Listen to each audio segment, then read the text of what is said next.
नमस्कार। Times MP के इस एपिसोड में आपका स्वागत है। मैं हूं अरविंद त्रिवेदी और मेरे साथ हैं वरिष्ठ पत्रकार मेरे साथी दिलीप मिश्रा और साथ ही हैं हमारे एक और साथी साहित्यकार, पत्रकार, समाज सेवी मोहन वर्मा जी। वो कहते हैं कि प्रकृति बदला लेती है। मेरा कहना है मोहन जी, प्रकृति बदला नहीं लेती, वो अपने आप को व्यवस्थित करती है। जब वो अपने आप को व्यवस्थित करने पे आ जाती है तो फिर जो होना है वो होता है। ये सिर्फ उसका एक कहना चाहिए भाग है जो हम देखते हैं। वो भूकंप के रूप में देख लें, तूफानों के रूप में देख लें, या फिर इस तरह के जो वायरस निकल आते हैं और वो मुश्किल खड़ी करते हैं, बैक्टीरिया जो होते हैं वो जगह जगह फैलते हैं। तो ये सब कुछ हम देख रहे हैं। लेकिन आज विषय ये है कि सबसे पहले मैं आपसे ये जानना चाहूँगा मोहन वर्मा साहब, कि पर्यावरण दिवस को आप किस तरह से देखते हैं? अ, कई चुनौतियाँ आपके सामने हैं, तो ये पर्यावरण दिवस कोरोना काल का ये क्या संदेश देता है? बहुत धन्यवाद अरविंद जी। दरअसल पर्यावरण दिवस हम, जैसा कि आपने कहा, अ, 72 1972 से मनाते रहे हैं। और इसी तरह से पर्यावरण दिवस की तरह ही हम तमाम सारी चीज़ों को एक दिन मनाकर अपनी खानापूर्ति कर रहे हैं।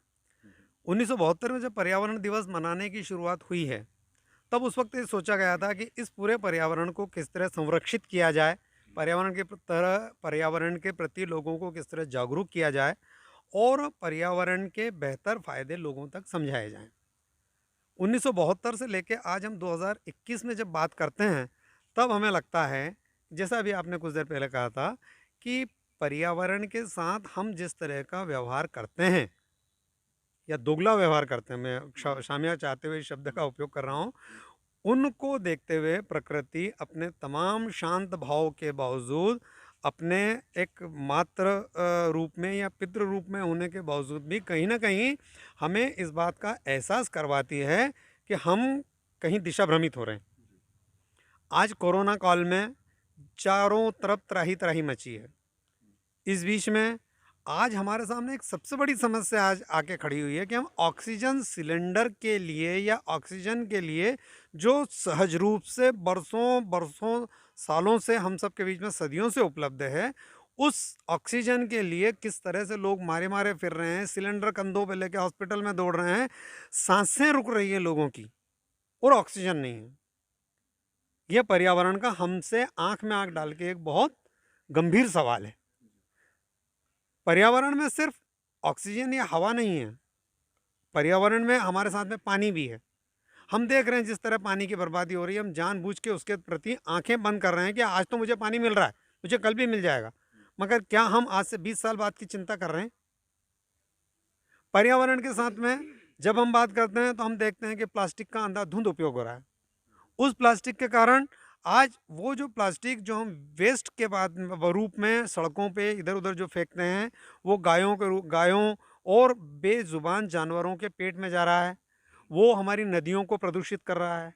पर्यावरण की इतनी सारी चीज़ें हैं जो ईश्वर ने हमको, पहाड़ों को हम जिस तरह से काट रहे हैं, उन पहाड़ों को बचाने के लिए, उन पेड़ों को बचाने के लिए उत्तराखंड में जिस तरह से एक चिपको आंदोलन चला था पहले, सुंदरलाल जी बहुगुणा सुंदरलाल जिनका जी अभी निधन बहुगुणा हुआ है। जिनका भी निधन हुआ है, और उस चिपको आंदोलन के कारण उन्होंने पेड़ों को रोकने की जितनी भी कोशिश की, ये जो प्राकृतिक आपदाएं और बार बार वहाँ पे उत्तराखंड में पहाड़ धंसने की जो घटनाएं सामने आती है, उसको लगता है कि उनके तमाम प्रयासों के बावजूद भी कहीं ना कहीं हम प्रकृति को और पर्यावरण को संरक्षित करने में असफल नहीं हो गए।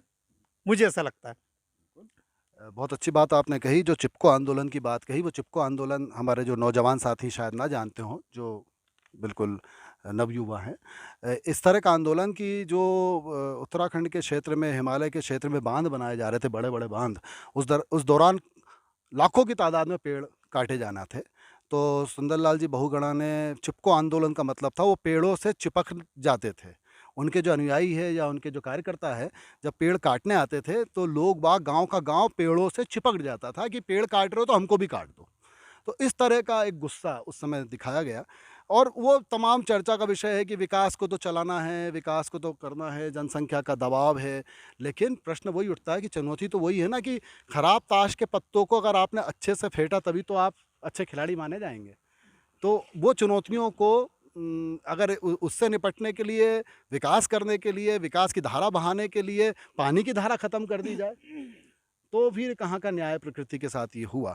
तो इन सब बातों पे गहन चिंतन जनता को ही करना है, और जनता, हम लोग यदि थोड़ा अपने आप को संभाल लें और थोड़ा कम में जीना सीख जाएं, कुछ चीज़ों को नज़रअंदाज करना सीख जाएं, तो फिर हो सकता है कि इतनी ज़रूरत ही ना हो कि हम उस तरफ जाएं। भूटान एक देश है, दिलीप जी मैं आपकी तरफ आ रहा हूँ। भूटान हमारा एक छोटा सा देश, जहाँ मुझे मालूम है, भूटान में पर्यावरण को लेके इतनी जागरूकता है, उस छोटे से देश में पर्यावरण को लेकर इतने संवेदनशील हैं लोग कि वहाँ पे जंगलों के और पहाड़ों के कई हिस्सों में लोगों को जाने नहीं दिया जाता। यानी अपन जैसे कहीं भी पहुँच जाते हैं और कचरा फैला के आ जाते हैं, उन्होंने प्रोहिबिटेड कर रखा है कि इससे ऊपर नहीं। वहाँ पर आप स्मोक नहीं कर सकते, अननेसेसरी धुआं नहीं फैला सकते। ये भूटान में ही हमारा छोटा सा देश हमको संदेश देता है। लेकिन हम लोग अपने दम में, अपने दंभ में, अपने घमंड में कहीं ना कहीं चलते चले जा रहे हैं, और एक तरह से विकासशील देशों को तो हब बना दिया कचरे का विकसित देशों ने। ये जंग भी बहुत लंबे समय से चलती आ रही है। खैर, दिलीप जी, आपकी पत्रकारिता का एंगल, कुछ पॉइंट्स आपके पास ज़रूर होंगे। राजनीतिक दृष्टिकोण से देखिएगा कि जो बड़ी बड़ी बातें कही जाती हैं पर्यावरण को लेके, या किसी दिन चल निकलती है टीम और आप जानते हैं गड्ढे खोदने निकल जाती है, कंटूर बनाने निकल जाती है, और वो फिर वही ढाक के तीन पात पेपरों में सुर्खियां बन जाती हैं, और एक 24-24 घंटे चैनल उसको ले लेते हैं। फिर उसके बाद होता क्या है? हालांकि उसका कुछ रिजल्ट सामने आते हैं, उसके बाद जब आप उसको फॉलो अप करते हैं तो क्या मिलता है आपको? एक पूरे तरह से आप बताएं इसको।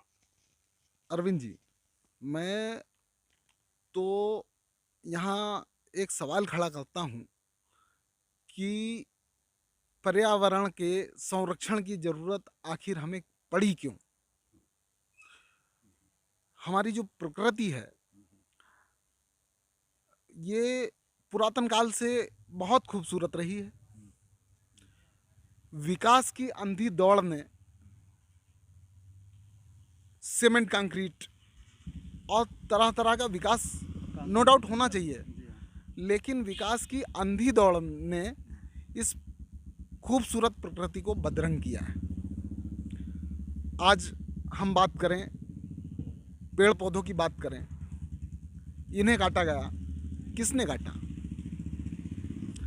पेड़ पौधे जो काटे गए, निश्चित तौर पर वो रसूखदार लोग रहे जो धन बल, जन बल, बाहुबल, और आज की तारीख में कहा जाए तो राजनीति बल, जिन लोगों के पास इस तरह का ओहरा रहा है, ऐसे ही लोग काटेंगे।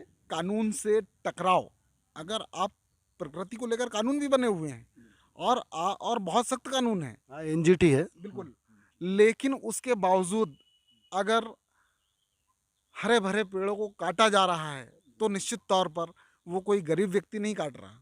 अगर गरीब व्यक्ति काट भी रहा है तो वो सूखी डाल काट रहा है, उसे घर के दो रोटी बनाने के लिए, चूल्हे में जलाने के लिए।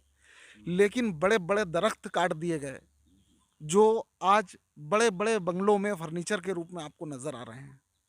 वो फर्नीचर के रूप में नज़र आ रहे हैं। बहुत माकूल बात आपने कही है कि फर्नीचर शान शौकत के साथ, बिल्कुल, अब उसके बिल नहीं मिलेंगे। वो बिल्कुल, कहाँ से आ रहे हैं, कैसे आ रहे हैं? और ये इशारा जो आपने किया है ना, पूरे देश की बात कर रहा हूँ, इसमें अपन खनन को भी जोड़ लेते हैं और सभी चीज़ें जोड़ लेते हैं, कोयला उद्योग भी जोड़ लेते हैं, और ये बिहार जिसमें प्रसिद्ध रहा, और ये सब कुछ जोड़ लेते हैं। हर ज़बरदस्त सफल व्यक्ति की, मैं सबकी बात नहीं कर रहा हूँ, लेकिन कई लोग हम जानते हैं, और रसूखदार जो शब्द यूज़ किया आपने, राजनीतिक रूप से धन बल, बाहुबल, इन सब की पृष्ठभूमि में चले जाएं, इनके इतिहास में चले जाएं, और वो कहाँ से शुरू किया, अगर वहाँ तक की कुंडली खंगाली जाए ना, तो कटे हुए जंगल मिलेंगे और खदानें कटी हुई अवैध मिलेंगी, ये सब मिलेंगे। तो उस पर रोक कितनी लगा पाए, कितनी सख्ती दिखा पाए, एनजीटी क्या कर पाया? अ, हाल में ही जो घटनाएं घटी हैं, मैं इशारा करूंगा, जैसे लाखों पेड़ लगा दिए जाते हैं, तो क्या उसकी फिर मॉनिटरिंग होती है? क्या एक तरह का सोशल ऑडिट होता है कि क्या हुआ इनका? मैं वही बता रहा था कि जो हरे भरे पेड़ काट दिए गए, रसूखदारों ने कटवाए, हमारी नदियों को पूरी तरह प्रदूषित कर दिया गया। आपने देखा सिंहस्थ के दौर में उज्जैन से साधु संतों का जमावड़ा देवास आया, यहाँ कलेक्टर से मिला। कि छिपरा को इतना प्रदूषित कर दिया गया और उद्योगों का गंदा पानी, केमिकल युक्त पानी, क्या उद्योग किसके हैं? गरीब लोगों के हैं।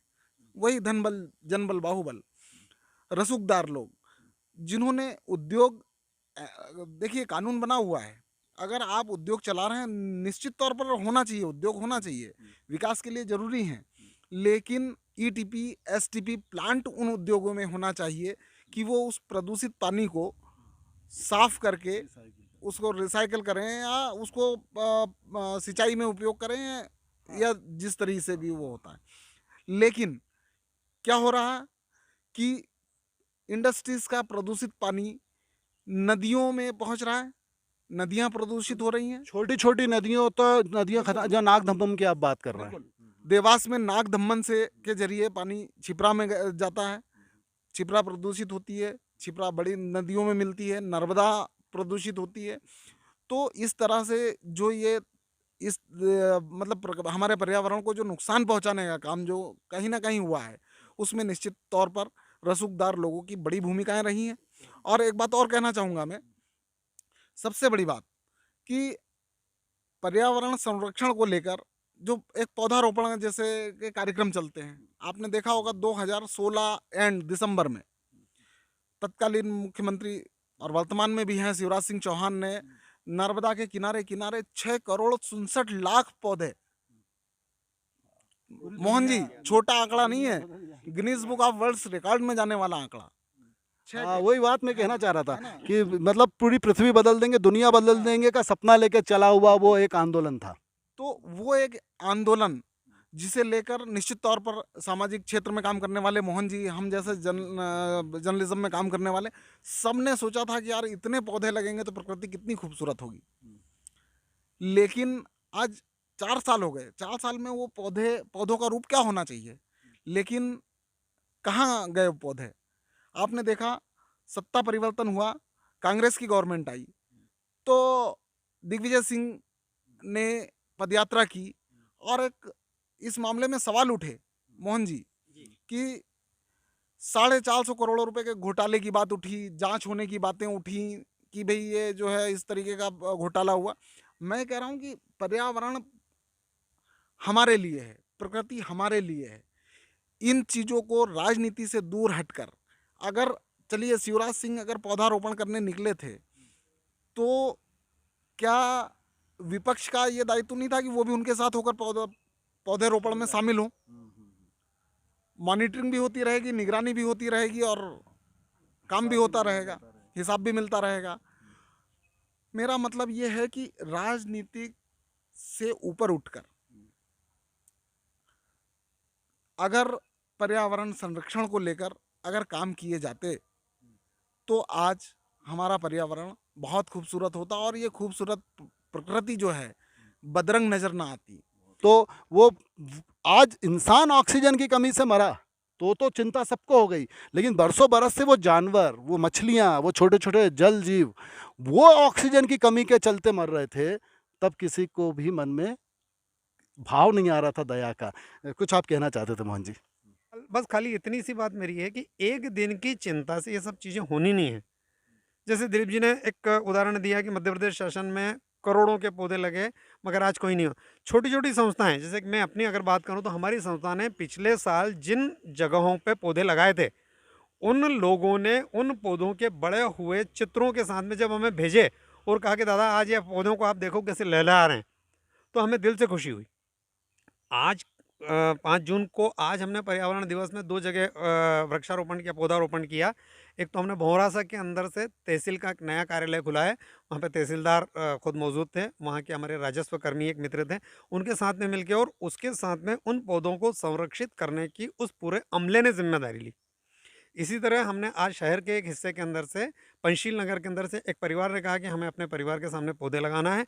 उन्होंने पौधे हमने जाके वहाँ लगाए, उनके बच्चों ने इतना उत्साह था उनका उन पौधों को देख के, और उन सब ने कहा कि अंकल हम इन सबको बड़ा करेंगे, और उसके साथ में उन्होंने उसमें ट्री गार्डन की व्यवस्था की। तो भली छोटी छोटी व्यवस्था है, अगर आज मैंने 5 पौधे लगाए या मेरे को जब मैं वहाँ जाऊँगा और मुझे वो 5 पौधे लहलाते हुए बड़े दिखेंगे, या जहाँ पिछले साल हमने लगाए थे वो दिखते हैं, तो लगता है कि ग्राउंड लेवल के ऊपर से काम होना चाहिए। और इन चीज़ों को करना चाहिए। खाली दिखावा करके और एक दिन के पर्यावरण दिवस के नाम पे हम खाना पूर्ति करके अखबारों के अंदर से प्रेस नोट दे के और ये बता के कि हम कितने बड़े पर्यावरण मित्र हैं, मुझे लगता है कि हम न तो प्रकृति के साथ जस्टिस कर पा रहे हैं, न अपने खुद के साथ जस्टिस कर पा रहे हैं। हमारे यहाँ का हर व्यक्ति ये मान के चलता है कि जंगलों में आदिवासी जो प्रकृति के रक्षक माने गए, आपने कहा था कि आदिवासी वो सूखी डाल, वो जितनी ज़रूरत है सिर्फ उतनी लकड़ी का उपयोग करते हैं और जंगल की रक्षा करते हैं। इसलिए वन देवी का कॉन्सेप्ट आया था, इसीलिए कहा गया था कि वन देवी, ताकि वन में हम ज्यादती ना कर सकें।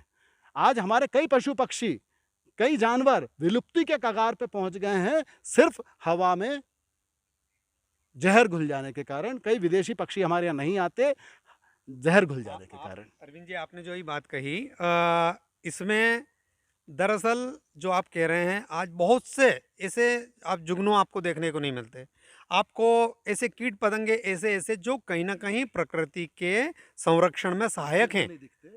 बहुत से गिद्ध नहीं दिखते हैं। श्राद्ध पक्ष में लोग कौवों को ढूंढते हैं, कौवे ढूंढे नहीं मिलते हैं। ऐसे बहुत सारी चीज़ें हैं, पर कुल मिला के जैसे कि अगर हम अपनी बात को अगर समेटते हुए अगर बात करने की कोशिश करें, तो आज हम देखें तो प्रकृति हमारी माँ की तरह है, और माँ हमेशा अपने बच्चों के लिए उसके हित की ही बात करती है।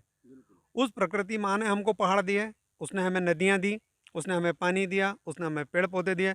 हमारे जीवन को सरल बनाने के लिए जो भी बेस्ट हो सकता था उसने हमारे लिए किया।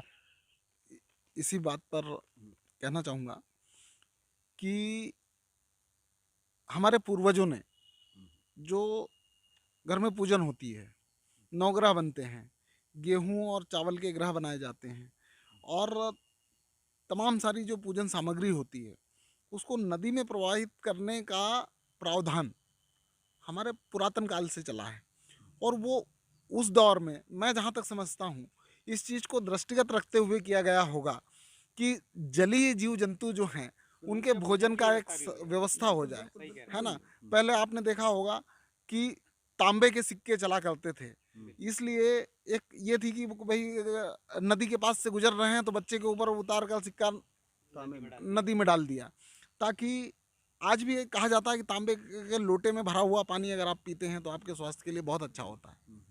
हाँ, बिल्कुल सही कह रहे हैं। आध्यात्मिक प्रतीक हैं ये आध्यात्मिक प्रतीक हैं, जिससे उसके पीछे छिपा हुआ एक साइंस है। देखिए, हर धर्म में वैज्ञानिक दृष्टिकोण निहित हैं। हम कौन सी विकृति निकाल के और उसको बहस का विषय बना के अपने राजनीतिक अस्त्र शस्त्र के रूप में इस्तेमाल करते हैं, और पर्यावरण को भी राजनीतिक अस्त्र शस्त्र का एक जरिया और एक औजार बना दिया जाता है, और वहाँ भ्रम की स्थिति, क्योंकि अशिक्षा इस देश में है। लेकिन मैं कहता हूँ वो अशिक्षित व्यक्ति ज़्यादा समझदार है, जो ये जानता है कि मेरे को मेरी प्रकृति की रक्षा करना है। जैसे मैं आदिवासी भाइयों की बात करता हूँ, है ना, बजाय हम पढ़े लिखे हैं या हम वास्तव में पढ़े लिखे हैं, दोनों बातों में अंतर है। पढ़े लिखे होना अलग और सही रूप में पढ़े लिखे होना अलग। हम कितना समझते हैं प्रकृति को।